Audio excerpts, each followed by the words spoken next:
Imaginez, vous êtes au bord de la piscine, au pied de votre appartement, et un groupe d'adolescents que personne ne connaît s'installe, musique à fond, prend à partie les habitants et refuse de s'en aller. Ce nouveau genre de squat s'est développé ces dernières années, et à l'arrivée de l'été, certaines résidences ont mis les moyens pour se protéger et retrouver leur tranquillité. Jenny Briffa avec Manon Amiot et Gaël Cambar.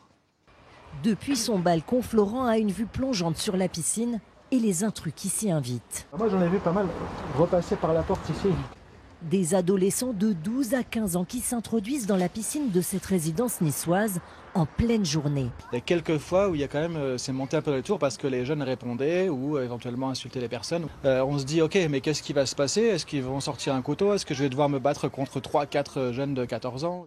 Car certains squatteurs n'ont pas hésité à dégrader la résidence. Clôture abîmée, fenêtres cassées, musique à fond autour de la piscine.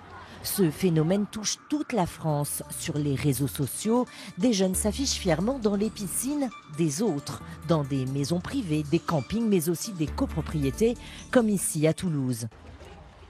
Dans cette résidence, les incivilités sont allées jusqu'aux insultes ou même aux intimidations, en sautant au plus près des nageurs, peu importe leur âge. Parce que déjà, ça fait très peur.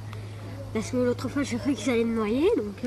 Pour être là depuis 30 ans, où il y a toujours eu des intrusions, mais où facilement on les faisait sortir, qu'aujourd'hui, ils résistent, quoi. Donc ça peut être problématique.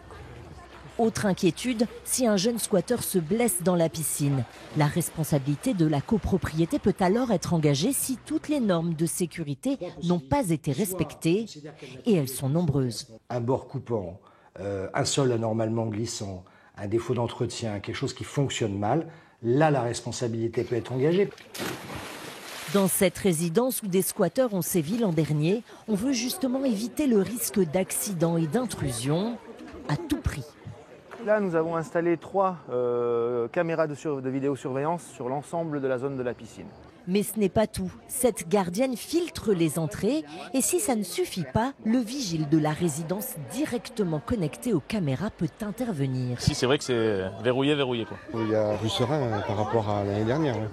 Une tranquillité qui a un coût, 20 000 € par an, une note salée pour profiter des joies de l'eau douce paisiblement.